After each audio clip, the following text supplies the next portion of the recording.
around you. But then God says, no, that's not what I have for you. I have freedom, not bondage. But if we go at it as just being bound, then that's when the enemy comes at you and says, well, do you see that? That's where I came in, and he gets the glory for it. But then God comes in and says, no, that was created for glory. Be like, no, that's not what's happening. That's not, I don't deal with this anymore. You're a liar. And then it's done, it's gone. And every once in a while that, oh, you still have an issue with this.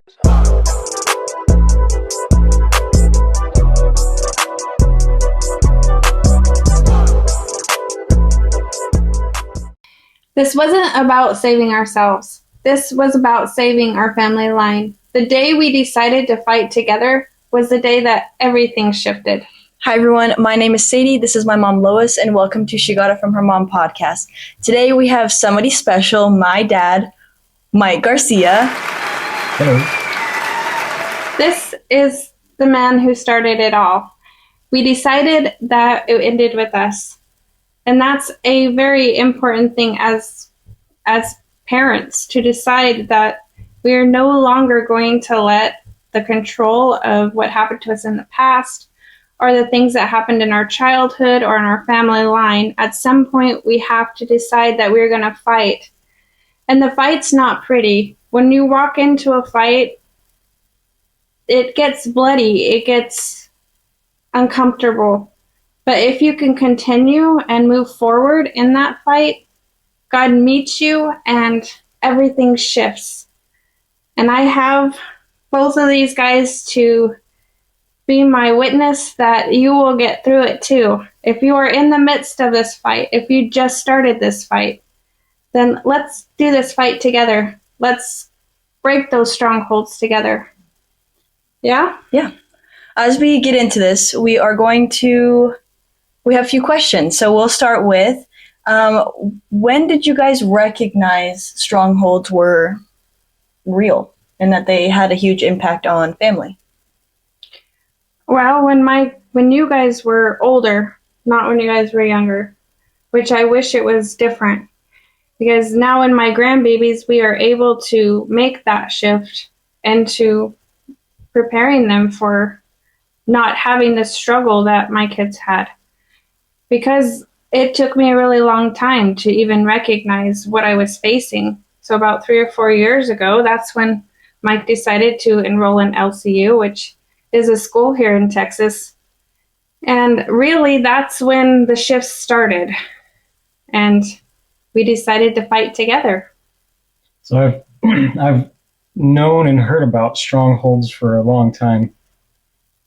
I just didn't know really what they were. I thought it was more of something that, okay, that's just what we have to deal with in life, is just these strongholds that we got to, deal with. Something that everybody has their own strongholds, and that's just part of life. It's part of being alive and being a person, and even being a Christian, just dealing with some of this life stuff that you have to deal with. And I didn't know until really recently, that there was something that you had to do about them. And this stuff was passed down through generations. And some of the strongholds that I've had were also passed down, and it's really just recently that we've really started to take on this stuff and fight and deal with it. And it's made a big difference. It's changed we our have lives. 2 sets of kids, which you can tell the difference between the 2 sets of kids, because we have 3 adult children, which are Mercedes the oldest, and then we have a 19 and a 20-year-old. Or is she 22 now? She's 21. And then we have the teenagers, which is 15 and 16. So if you place the 2 sets together, you see a major difference. But it's because we went from raising with our strongholds to learning how to walk through them and pull the roots up. And we learned how to teach them not to create their own strongholds, which has been interesting. And then they've been learning to connect with their dad and how he connects with the strongholds. And I think between the two sets of kids, I've watched a dramatic change in the family. I think that's something that with the older kids has been, not really knowing and believing that it can be different. I think that's kind of something that I've told them in growing up. It's like, oh, this is something that we've dealt with. My family's dealt with, and something that growing up I've dealt with, and it's just something that you got to get used to, and you can learn how to fight. Emotionally, how to fight with that to kind of tame it, I guess, not get rid of it, but tame it, because that's what I really thought that it was about, is learning to deal with it in life and not getting rid of it, and so that's kind of, I think a lot of the difference is with you older kids, is just saying, hey, this is the trick that I've used for years, it's worked for me, and maybe it can help you, I don't know. On the last episode, I shared a story about when I had like my first panic attack that one time. Oh, yeah. And you had told me like, yeah, I've dealt with this my whole life, it's horrible, I know exactly how you feel, and like, this person in my family dealt with it, like these are ways that like have helped me. And then it was kind of just like one of those things, as like growing up, I was like, well, all right, guess it's just one thing we have to deal with. Like, that really sucks. But like, okay, so, I mean, it was an ongoing thing throughout my life. But that was one thing that when we like recently going through like all the stronghold stuff, realized it wasn't something that we had bondage with. Right. And so I remember when I realized that, like, even just realizing I don't have to be in bondage with anxiety was such a freeing thing. Anxiety for me didn't look like anxiety for these guys. Anxiety for me looked like my body would physically get sick, and then it just would start shutting down. And I still see residue from that from time to time, to where I just physically get exhausted from the stress and the anxiety. But as time has moved on, I have learned to come into my secret place, and I've learned different ways to cope, instead of allowing my filter to be filtered by the stronghold. People pleasing and wanting, one of the most recent thing I think the Lord has been dealing with me is not becoming a martyr. And when a friend of mine was talking to me about that, I thought, I don't really understand that. And she was telling me that it's when someone decides to sacrifice their life for everyone around them. And that's why I get exhausted. Even if it's not even for the family, it's like, your words can exhaust me. Go ahead and do it.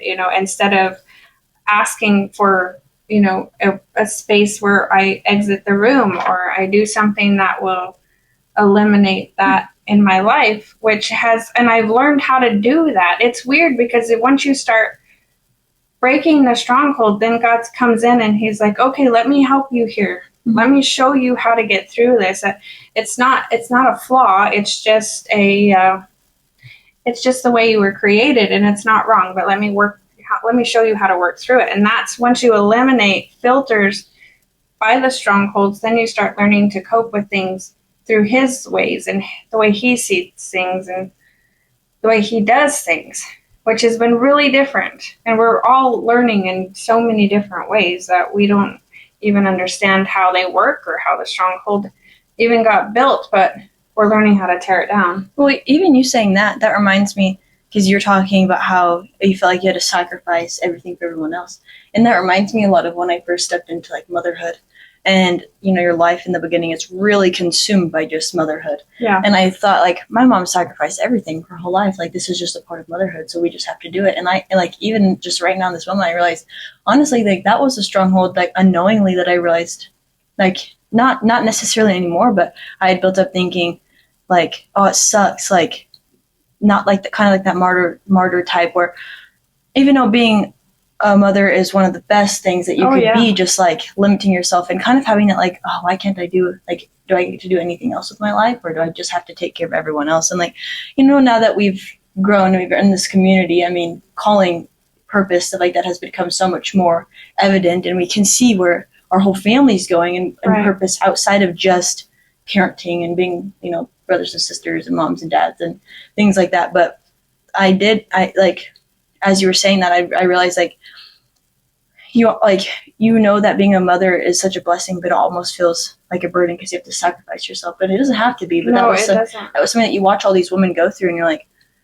you just gotta have to do it, and you can't. And even though it kind of, I don't know, does that make sense? But now that I've walked through it, now I can teach on how not to get into that. Mm-hmm. Because you don't have to lay down your life for everyone, but you do have, there are sacrifices, but in your mindset, you have to know what the difference is, because you have to be able to stand up for yourself. You have to have boundaries. And yes, there's boundaries in marriages, there's boundaries, and even with your kids, there's, and if you don't set them out healthy, then you have an unhealthy atmosphere that you have to correct once you start realizing that these were strongholds that you just built up throughout time. You just created all this stuff because you thought, well, I just have to suck this one up, and I just, and then you just start resenting everybody around you. But then God says, no, that's not what I have for you. I have freedom, not bondage. But if we go at it as just being bound, then that's when the enemy comes at you and says, well, do you see that? That's where I came in, and he gets the glory for it. But then God comes in and says, no, that was created for glory, my glory.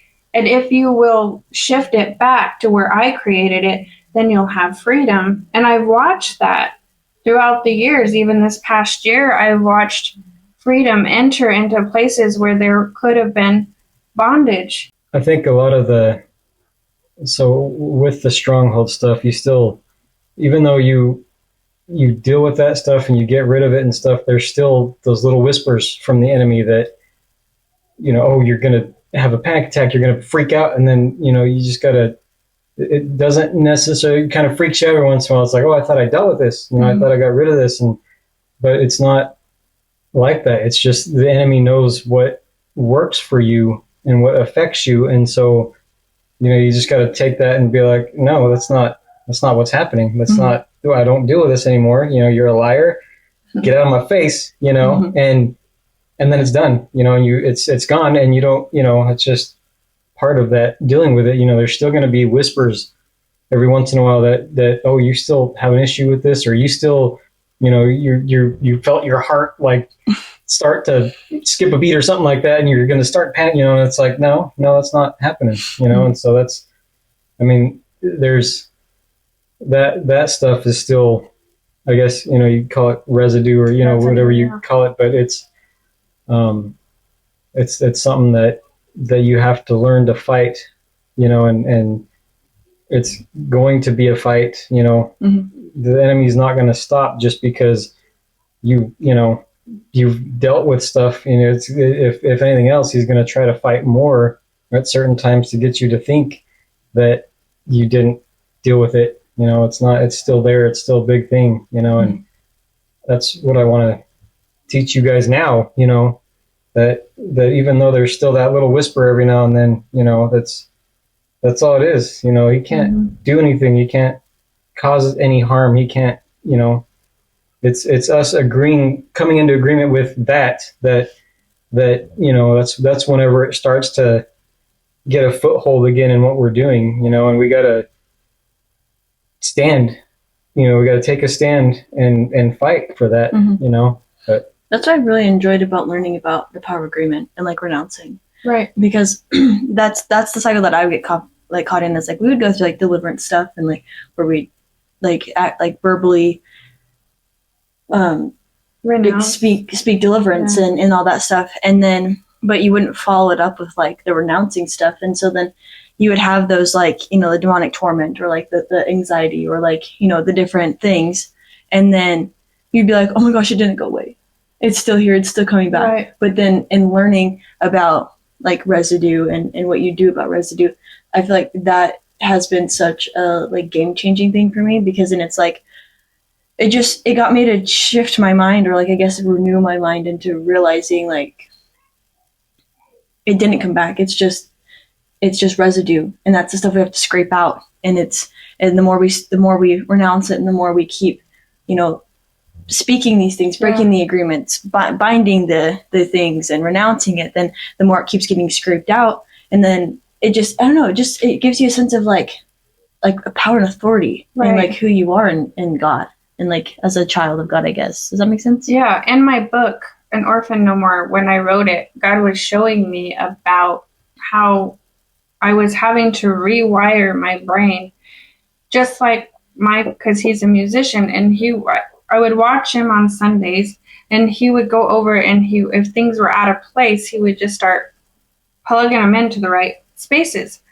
And so he was showing me that as we break the strongholds and as we come out of agreement, we now have to start rewiring those places that have been distorted, because they've been plugged into that place for a really long time, and our brains are very powerful. Mm-hmm. I mean, they can pave pathways for us to filter through things, and they can spark, and we have trauma responses and things, memories that come back.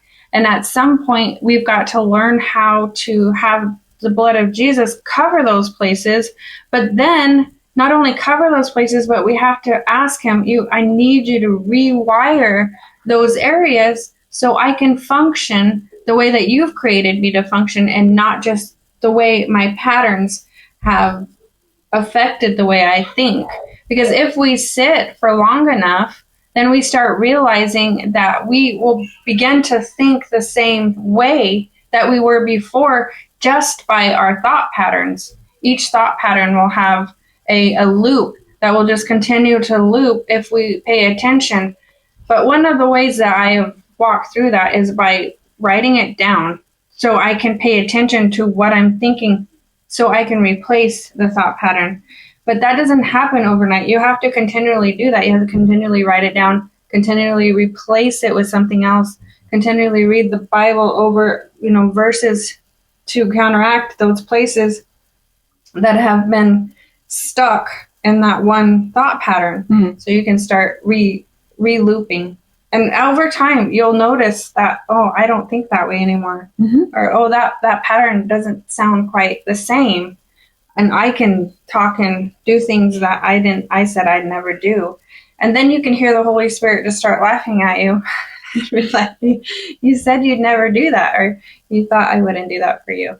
And it's true. I mean, you start thinking different, and you realize he's actually for you, and he's so into what you're doing, mm-hmm. that he's going to create rain to make sure that you get what you want, I've noticed that atmospheres take a really big place on my thought patterns. Yeah. Like, if I can go out, because I went through that phase where I got like really depressed for a while after I had, right before I got pregnant, or right when I got pregnant. And I kept myself isolated for so long because I was dealing with like so much torment. And I would not want to go out in public places, because around like loads of people, I just feel like that's when it was my worst. Like, right. I couldn't stop the overwhelming thoughts and different things like that. And so I isolated myself for a long time and had a really hard time. And I used to be like a very talkative, I feel like I talk to people really well. Yeah. But after that, and I isolated myself so much, I like got it in my brain that if I'm in atmospheres with lots of people, that's when it starts. And so then I would keep myself away from people. I'd close myself off from people. I would do all that stuff away from people. And just now am I trying to learn how to break that and like start talking to people and get more out there. But a lot of the times it's like atmospheres. If the enemy can stop you, and that's my thing, if the enemy can stop you from talking to people, then he silences your voice and he wins. Mm-hmm. He no longer has to really fight you for anything, because you're doing it yourself. Yeah. Okay, so my next question is, how is fighting together as a family, or like as husband and wife, different now as it was before? Like maybe when you guys first got married, or when we were little, as to being right now? I'll let you answer that one, honey.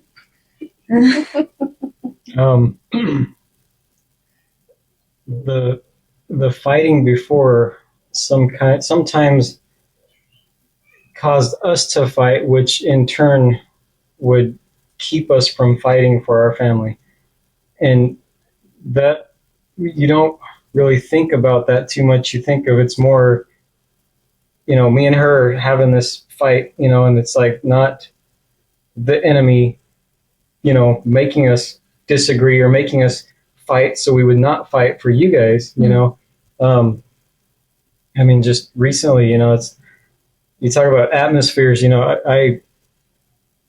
I've been one to cause those atmospheres a lot of the times of the anxiousness and the madness, the anger, and all that stuff. And so, I walk into a room with my own crap, and of course, the atmosphere shifts, when you walk into a place with that attitude, and so that makes everything tense and makes everything stressful. And so with that, I mean, it's kind of hard to be able to fight for your family because already coming into it, there's attitude and there's anger and there's stress and there's anxiety and there's all of this stuff that you are kind of focused on more than what you actually should be focused on,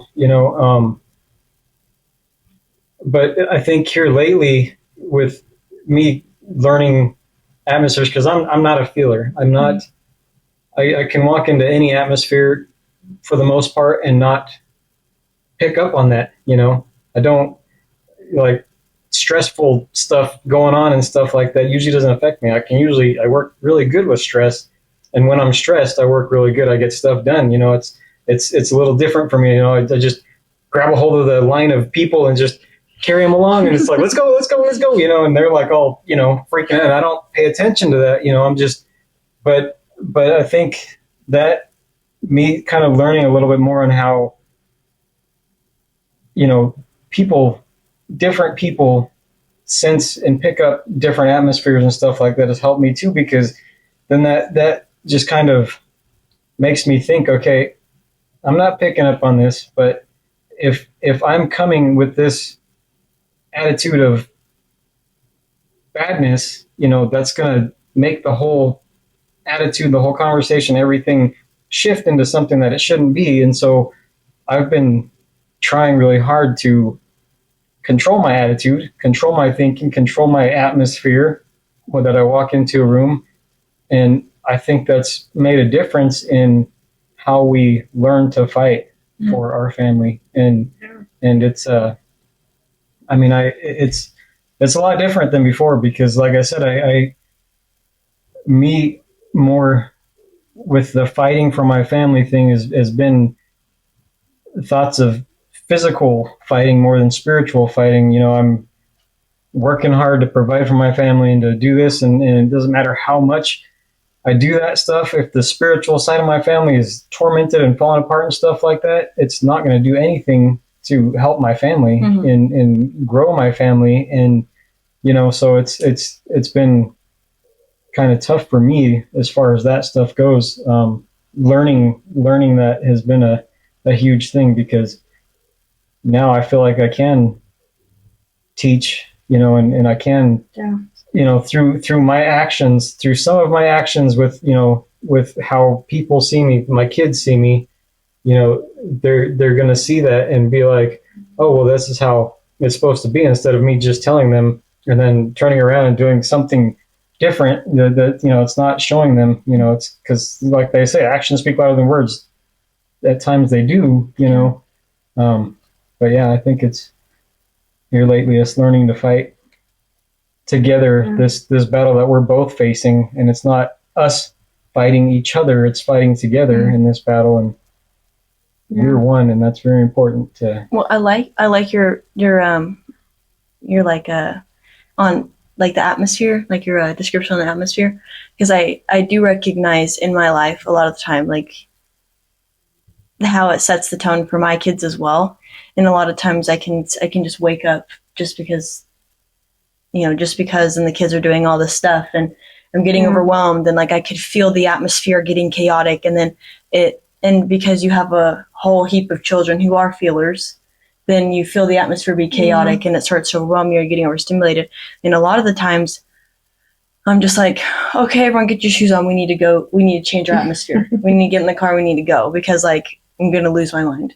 And I really feel like that. I mean, obviously it's an attitude switch too. And like I do that, but I never paid attention to, because when you're a kid, you don't pay attention to the way that parents' atmospheres affects your atmosphere. But and having kids and realizing, and like as we grow so much and we learn this stuff, how much mine and Andrew's, like how much him coming home, if he's had a bad day, or he deals with a lot of like patients and stuff, so he deals with a lot of people's yuck. He comes home and then like he doesn't leave that at the door. A lot of the times it's just like you can feel that atmosphere shift, and sometimes the house will be just like really great and we're like all kind of like it's been chill, and then sometimes he comes home and like, and same thing with me too, but you can feel that shift, and it wasn't something we recognized because we don't feel like we have the control over that. Right. Or like we have the power to change that. And that's been something that I've learned too, because I'm good at my jobs. I'm good at what I do. And that was one thing that I have always held on to, is leave your home life at home. Don't bring it to work with you. And it's the same. It's like the same way, you don't want people coming in with their bad attitudes and stuff like that to work, because it affects the work that they do. Mm-hmm. I didn't really pay attention to that, and it should be that same way at home. Leave your stuff, out of the house, because, with me for so many years, that's kind of how it was, with the atmosphere shifting and all the feelers. And I'd come home and it, at times, when you guys were younger and stuff like that, it was more of a, oh, Dad's home, and you're excited and stuff, and you're ready to see me and play around, and that's all great. But then, as you guys would get older and stuff like that, Dad would pull up and it'd be like, oh, great, I don't know how this is going to be, if we're going to have to be quiet or be afraid, or, and I hate that, I don't like that that's how it was, but talk about, shifting the atmosphere and stuff like that, unfortunately, that's, not knowing any of that stuff. That's how it went a lot of the times. Yeah. And you guys were unsure of how I was going to come home, because I was so, crazy with that stuff, and, but yeah, it's a big thing, leaving it at the door. There's one thing that we have learned fighting together. And I really felt like the Lord was telling me that I was at a sitting position, that I was walking, and really this made no sense to me for a long time. But he kept telling me, you're seeing your anointing from a seated position. You need to be at a standing position.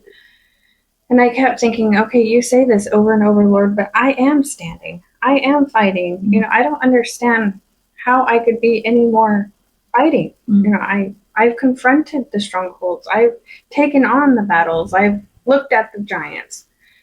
And then Dad was telling me last night, how about we lock our shields together and come at it as a unit, like the whole family just start locking their shields in. It's like, and then you can hear it the whole way down. It's like that picture of like the military or the cops or something. They all have those shields, and they walk in unity, and they lockstep together. Well, and it's kind of what I was telling her last night.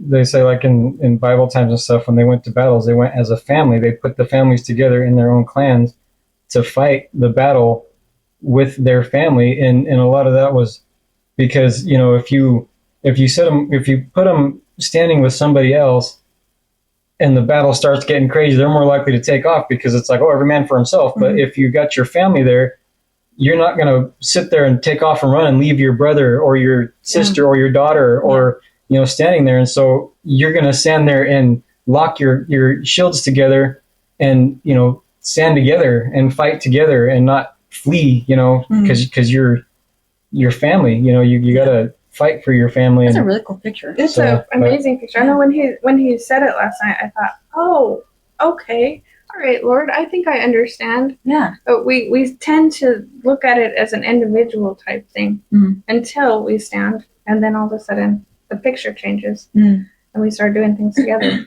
Well, especially if you think about it, like in all of us, like you have like you and mom, and then like me and Andrew, and then like even Bella and Kavian, like everyone is like fighting, and there's all these like spiritual battles all around, but we're all like in the circle. Well, and we also have 2 more kids that are not in Texas with us. Yeah, we do. But they are fighting different battles, you know, and we're not leaving them behind. You know, Jocelyn and Layla aren't being left behind. They're And just there's plenty of intercession going That's on right. for those two. and we are fighting for them as well. Mhm. It looks different because they're not right here where I can see them and lay my hands on them and do the things that I would do for you guys. Mhm. But it's still there. Yeah. You know, I still pray mad prayers for Layla, and I still pray mad prayers for Jason Jocelyn that God would intercede and be so evident in all their lives. I mean, just because our kids grow up and they don't live with you and they don't follow you to where your destination is doesn't mean the battle stops or doesn't mean the prayer stops. The fight is still there as parents, and Dad and I feel that so strongly that we as a unit, all of us, you know. And I still long to give him the big old dad hugs whenever That's I right. see There's them. 9 of us now, including the grandbabies, and we have to go at it as yes. I'm counting. I'm like, wow, 9. There's 9. Let's go. We grow. We gave it big.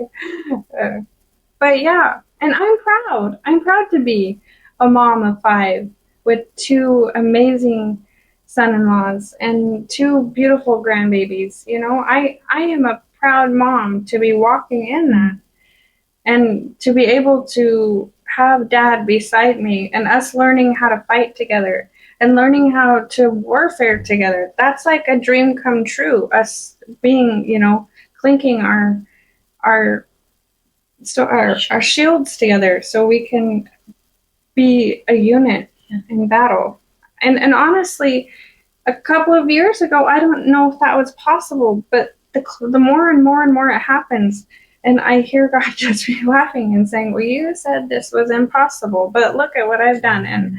And it's giving him all the glory because, yes, look at my kids are flourishing and my marriage is flourishing and my grandkids are beautiful. And I'm not going to sit here and apologize for what God has done, but I am going to glorify him for what he's done. Because that's what happens when we decide to take on the battles. When we take on those battles, when we decide to fight the big fight and fight the fight for our families and not let the world take them, it looks messy for a long time. But at the end of that, you know, it's not going to be, there's still going to be things that you have to work through, but God's going to teach you how to work through it as a family, and it doesn't change. Okay, well, you pretty much kind of answered this question, but it says, how do you guys plan on continuing to break chains today, like from now on? Learning how to pray together, learning how to stand together, learning how to bring our family in. Continuing to get more and more intimate with God in our own relationships. And I think that'll help us in knowing our relationship with God and growing our intimacy with God. And you know, through that, it'll teach us, you know, where we're supposed to go and who we're supposed to talk to and where we're supposed to stand and how we're supposed to fight this. You know, I mean, we grow closer to God and stuff like that, and we can hear him, you know, louder than we hear all those other voices that could be trying to get in. And I think that's a big part of us going forward in this fight and learning how to fight, you know, and when to fight, is just our own relationship with God and teaching our kids and our kids, you know, to have that intimate relationship with God to where we can, you know, learn how he talks to us in our dreams and in our visions and, you know, just hearing him in different ways and through different things. And I think that's how we go forward in this fight. And even my kids, my Isabella and Kavian, my 2 younger ones, they've been interested in how God uses the imagination and how he renews the imagination. And I was telling him how when I was younger, we are so used to hearing, that's just your imaginary friend. We distort what the imagination is, but it was actually created by God to help, connect you to Him. And that's going back to having childlike faith. Yeah. And that's how we can break some of these chains. There's people who have healed, had organs actually reform just by seeing them in their imagination, having God come and lay with them and knit their organs back together, and when I heard that story, I was blown away because I thought, how in the world does that happen? But God can do so much if we allow Him to. Even in our imaginations as we pray, seeing our families whole and healed and the chains breaking. All of us can do these types of things by using our imagination. Ask God to show us instructions in our dreams. Yes, God works in symbolism, but until you understand His character and the way He talks to you, I believe that He sends people to explain things to you. So just pray that as you move forward in some of this, that He will enter your dreams and have an angelic force, explain to you what He's trying to teach you. And as I close out today, I just want to encourage you that there is nothing impossible for God, that we are overcomers and we can get through this together. It ends with us, but we have to make that decision and we have to fight for it. Let's pull up our armor and get ready for transformation. I'm going to pray. Fight. Yes. I'm going to pray, and then this is part 1, and next week we will have part 2. My son-in-law will be joining us, and I'm super excited about that. Heavenly Father, I'm so excited about what you are doing in our family and what you are doing in the families of the people who are listening. Lord, that you are reforming the way people look at families, that there is unity. And as we move forward and doing the hard things like removing the strongholds and pulling up roots and facing the bloodline curses that might have messed with us for generations. Lord, I thank you for allowing your Holy Spirit to come in and direct us and teach us. And we thank you for everything you are and everything you do. And you guys, we will be back next week.